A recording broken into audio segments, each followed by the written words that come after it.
Hello everyone, today I'll be narrating 3 new creepyposts that I found off of the Let's Not Meet subreddit.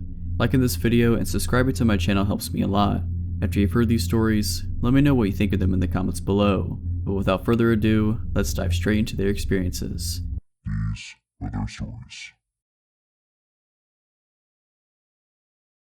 This story is from my days as a gas station clerk. This happened during a football Saturday, so the store was full of people from the moment I walked in. Most of the night is a blur because it was just cashiering for the first 6 hours of my shift. It was around 3 AM and things were finally starting to taper off. There were only a dozen or so people in the store. I just usually kept my head down and focused on the transaction in front of me so I wouldn't get overwhelmed, only looking up now and then to make sure the store isn't on fire and no one's stealing the wine case. I wasn't even looking around when I saw him. I just saw something strange in the corner of my eye and spun my head to look at him. When I got a good look, I was startled. This guy's skin was almost translucent white and he was soaking wet. His teeth were gritted and looked too big for his mouth. He was shaking as fast as he walked past the counter. I could hear the bathroom door slam from around the corner. I went back to my transaction and told myself that I needed to remember exactly where he was. I couldn't forget he was in the bathroom. I rang out the next few people, watching for him the whole time. After another 10 minutes or so, the store was suddenly empty. Customer rushes tend to be like that, from 100 miles an hour to just nothing. I knew he was still in the bathroom. I thought about going to knock, but I felt repelled. I had no intention of going near that door. I look at the clock and it's nearing 4 AM, which is when I need to start brewing coffee for it to be ready when my manager comes in. The coffee grounds are all in the supply closet behind the counter, so I tell myself it's totally fine to go get them.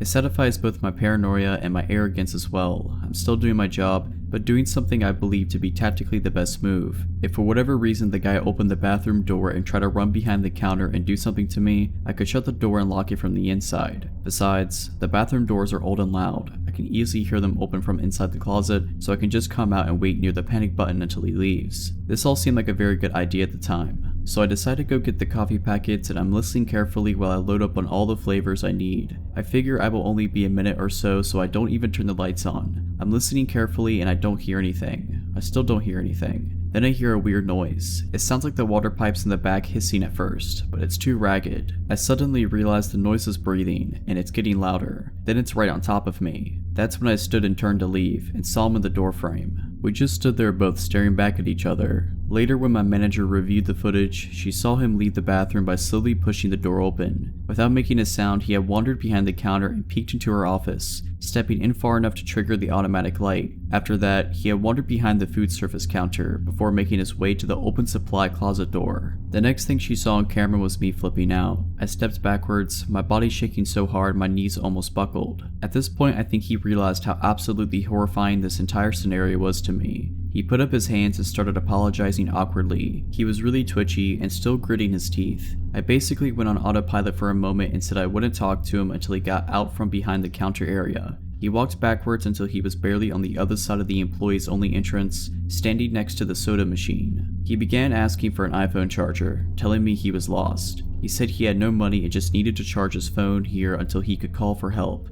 I told him I don't have an iPhone charger and I couldn't help him. He sighed and looked down for a moment, seeming to think about what to do. Then he flipped his head back and screamed as loud as he could. He then punched the soda machine, hard. I backed up and ran around the counter, up to where the panic button was under the register. I watched him as he walked around the store, punching the walls and kicking the counters and screaming. I heard myself shouting over and over, "Get out right now." After a second he stopped and turned around to look at me. He quietly apologized before wandering out of the store and running off into the dark. At this point I was shaking, but tried to pick up and keep working. I started brewing the coffee, checking the windows to see if he was out in the parking lot, but I couldn't see him. After another few minutes, a regular came in and told me a strange man had come up to him asking for a ride. He said the guy was soaked and his teeth were gritting. That's when I decided to call the police. They found him in the parking lot next door, screaming and punching the moving trucks. They took him to sober up and calm down. They informed me that he was very sorry for losing his cool and he was just very drunk and very lost. He had come from out of state for the game and got separated from his friends. In the end, nothing bad happened, but it made me realize that something easily could have.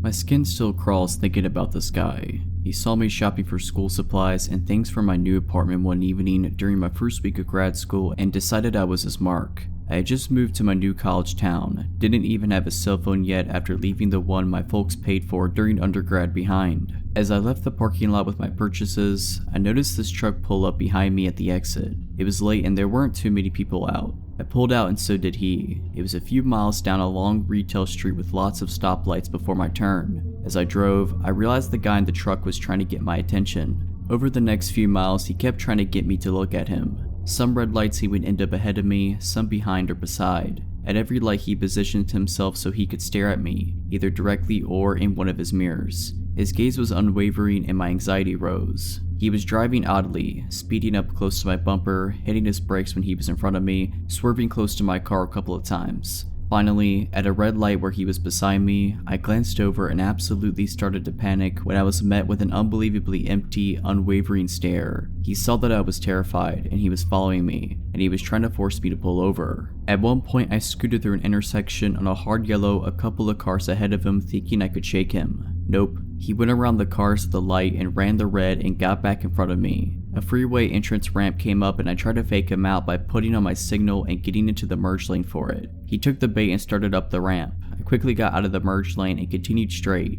Again, I'd hoped to lose him, but he drove his truck down the embankment to keep following. At another light where he was beside me, I pulled through the light and then he turned at the last possible second. He made a U-turn and ran another red to follow me. My panic really ramped up at that point. With no cell phone, no sense of direction, and a new city, I really didn't know what to do. So I turned on some music and forced myself to sing along and forced myself to go to the speed limit so I wouldn't crash out of terrified stupidity. I decided to drive to the supermarket across town because I remembered it had a police station in it. He followed me all the way there. He burned out of the lot as soon as he saw all the cop cruisers parked out front. I filed a report and asked for a police escort home. I insisted because something told me this creep was waiting for me to leave the police station. He was. As soon as I pulled out, I saw him. I pulled over and told the officer following me and he went after him, but the truck had taken off and the cop couldn't catch him. The police got the surveillance video from the first store. It turned out this jerk had been dodging me the entire time I was shopping. I saw my surveillance footage following me through the store. I saw him follow me out, close enough to grab my elbow. I saw footage of him circling the lot in his truck, waiting for me to pull out when I took too long to unload my cart. My heart sank. I was able to remember 6 of 7 digits of his plate and the make and model of his truck. In the end, the cops did nothing. They said it was a he said she said since the surveillance video didn't catch him doing anything particular unlawful and was a losing case to try to charge him with anything. I ended up trading vehicles with a friend for a couple of months to try to feel safer and went on with my life. I had no idea what this guy did just a handful of months later until almost 15 years had passed.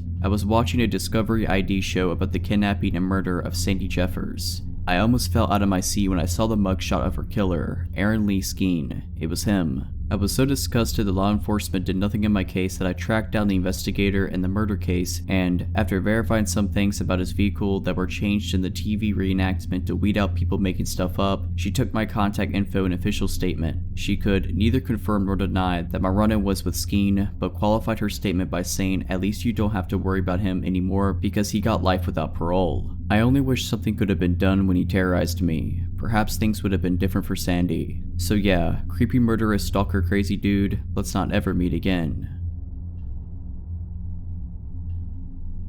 I go for a short run every night, right after sundown, when it's finally cool out. I always take the exact same route, a loop through a quiet and sparsely populated neighborhood. And now I realize how easy of a target that's made me. A short section of the route passes by an unlit park.